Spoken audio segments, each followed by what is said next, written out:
Այսօր փետրվարի 19-ն է, ամենայն հայոց բանաստեղծ Հովհաննես Թումանյանի ծննդյան տարելիցը, որը 2008 թվականից նշվում է որպես գիրք նվիրելու օր։ Եվ մենք այսօր հավաքվել ենք առանձնատու կառույցով, նշելու մեր ժամանակի ամենանշանավոր հայ մարզիկներից մեկի Հենրիխ Մխիթարյանի «Իմ կյանքը միշտ կենտրոնում» ինքնակենսագրականի լույս ընծայում։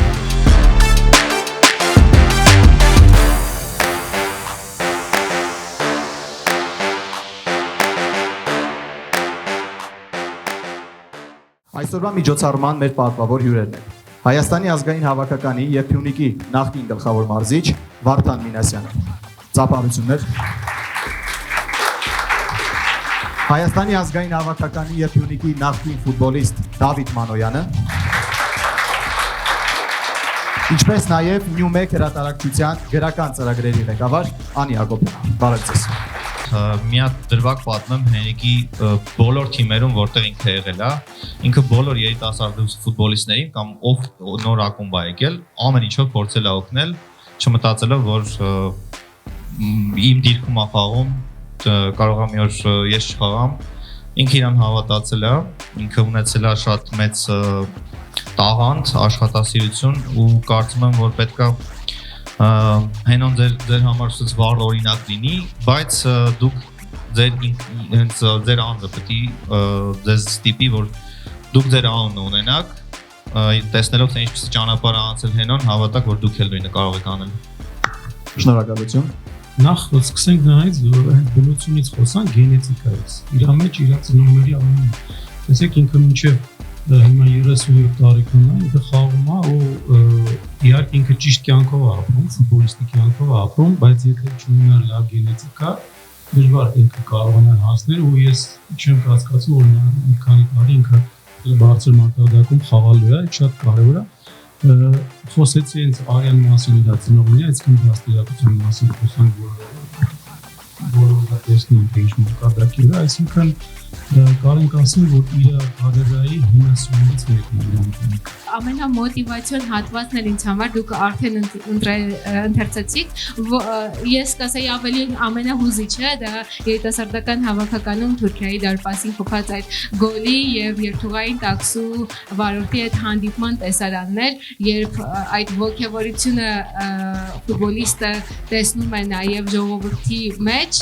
դա ամենամոտիվացնող եւ ուժ տվող կարծում եմ էներգիան է, որ մղում է որպեսզի ավելի շատ գոլեր խփեն եւ հաղթանակներ տոնեն բոլորիս համար։ Փյունիկ ֆուտբոլային ակումբի ակադեմիայի մեր սաներից մի քանիսը կպատմեն իրենց նպատակների մասին,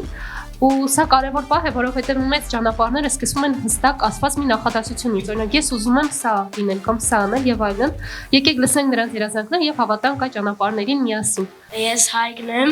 11 տարեկան, աջակցում եմ Փյունիկ ակումբում, շատ կուզեմ դառնալ ֆուտբոլիստ, Հայաստանի հավաքականի ֆուտբոլիստ եւ դառնալ աշխարհի չեմպիոն եւ Չեմպիոններ լիգան արդեն։ Ռեալ Մադրիդի կազմում։ Շատ լավ, խնդրեմ։ Ես Ալեքսանդրն եմ, 11 տարեկան, ուզում եմ դառնալ հավաքականի դարպասապահ, ու հավաքականի հետ մրցանակներ շահեմ ու գնամ եվրոպական ակումբներ։ Իսկ ինչ ես անում նպատակին հասնելու համար։ Փորձում եմ ամեն օր աշխատել ու լավ սովորել դպրոցում, որպեսզի խելացի ֆուտբոլիստ լինեմ։ Այլ խնդրեմ։ Ես Էմինն եմ, 12 տարեկան եմ, լիքը նպատակներ ունեմ, ուզում եմ հավաքականում խաղալ, թիմս առաջ տանեմ, լիքը լավ մրցանակներ շահեմ, 12 տարեկան եմ։ Բոլորի նպատակները գավաթներ։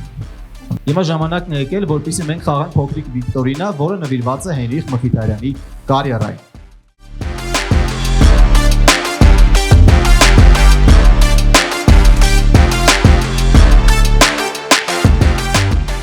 Կամ որ թիմ տեղափոխվեց Մխիթարյանը Արսենալից հետո։ Ճիշտ է, Ռոմա։ Այո, որ ֆուտբոլիստին Հենրիխ Մխիթարյանը շրջանցեց գոլերի քանակով դառնալով պատմության լավագույն բմբարկում։ Խնդրեմ, շատ արագ էր։ Ոչ։ Ճիշտ է, Արտուր Պետրոսյան։ Շնորհավորում եմ բոլորին, շնորհակալություն մասնակցության համար։ Ինքներս մեզ միած ծափահարենք։ Հրավիրված հյուրերին սիրով հանձնում ենք այս գրքերը, որպես շնորհակալություն ձեր ներկայության, մտքերի եւ ներշնչող խոսքերի համար։ Շնորհակալություն նաև Հյունիկ ֆուտբոլային ընտանիքին, այս հանդիպումը կյանքի կոչելու եւ իհարկե մեր բոլոր ներկաներին այս ջերմ մթնոլորտը միասին ստեղծելու համար։